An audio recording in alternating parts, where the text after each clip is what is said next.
Okay, magandang hapon sa inyo mga lods. So ito, dumating na yung ating order na degrazer. Magaling daw ito panlinis ng ating mga CBT cleaning. Yan yung ating mga panggilid. Yan na daw sa pang CBT, pang sa mga block, sa mga nag-i-stock ng mga langis na mga stock natin sa mga crankcase natin tulad sa mga makina, sa ilalim. Yan kung sa some parts ng ating mga motor. So bago ko i-apply dito sa aking NMAX, yan, pakita ko lang sa inyo. Ito ay in-applyan ko na kanina. So, kaya kung mapapansin yung mga lods, yan, basa-basa po. May in-improve. Yung pa bago ko i-apply din sa lahat na yan, yung ating panggilid. Yung sabi na bara ko na spring. So, makikita nyo, dito pa yung binabanlawan. At talagang namumuti siya. Wala yung mga na-stock na mga dumi, langis. Ito. Ating stainless na maraming acid rain. So ito na pala ang sagot. Ito every year aking binabapping at gawa na nagkakaroon ng acid rain. Ito in-applyan na rin natin mga lods. So kung mapapansin niyo, nawala na din yung ating acid rain kasi ganito yan. Ganyan ang style niyan. Kanya to. Yan, may acid rain siya. Ang laki ng pagkakaiba dito. Mas makintab siya. Kasi mga lods kaya ganito pa ba? Basa pa. So napakatipid gamitin, spray lang. So kung makakatanggal ito ng mga acid rain, so pwede ito sa ating mga side mirror at saka sa ating driver's cover. So applyan lang natin mga lods. Ito lang yung ating applyan.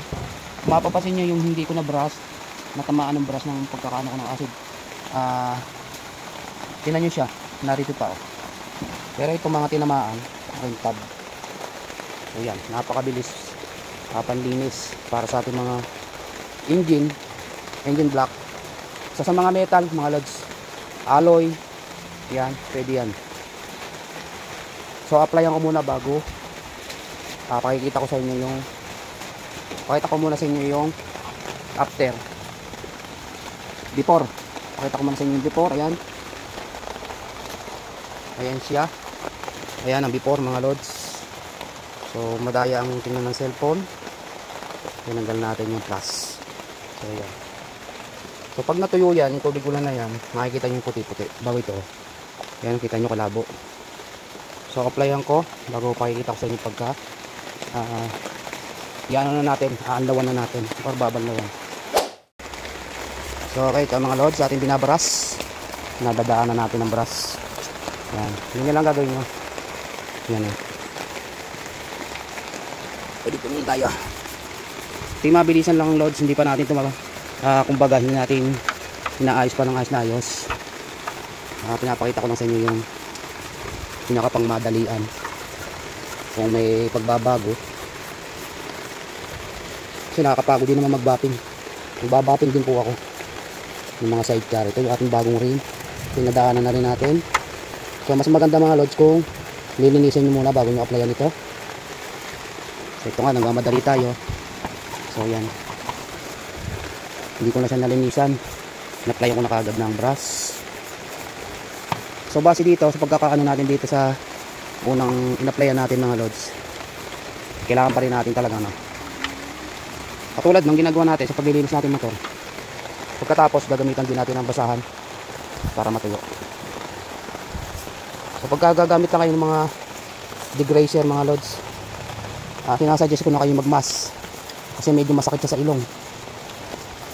May halos ang chemical talaga na siyang tumutunaw sa mga kalakalawang, sa mga acid rain. Kaya kung mapapasin yung mga loads yan, naulan-ulan dito sa amin, make sure dyan din sa inyo. Madali sa i-apply, spray mo lang bago brush. So cut muna natin ang video. So saka na yung loob na yan pag hindi na umuulan sa isang araw. So pakita lang natin yung resulta. Aking muna babanlawan. A little longer than a few minutes later. So okay mga loads, ito na yung finish project natin. So pupunasan na lang natin ang tuyo yan, nabasahan. Ang kagandahan at napansin ko sa kanya mga loads, yung mga acid rain at saka mancha na wala, tanggal Yan yung mga in-applyan natin Tsaka ito, dati yan kalawangin.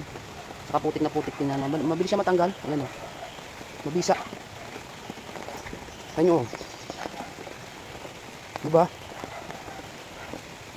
Konting punas lang dito ng ito yung basahan or pampakintab natin. Okay na yan. So tingnan nyo yung aking ano. Yan. Nawala yung kanyang acid rain. Luminaw yung kanyang salamin. Tsaka ito. Yung napakalabo kong side mirror. Tingnan nyo mga loads. Oh. Yan, oh. Ito lang pinagtataka ko. Saan ito nanggaling? So dito hindi ko na makita masyado to. Pero ang laki ng pinag-iba niya, oh, luminaw.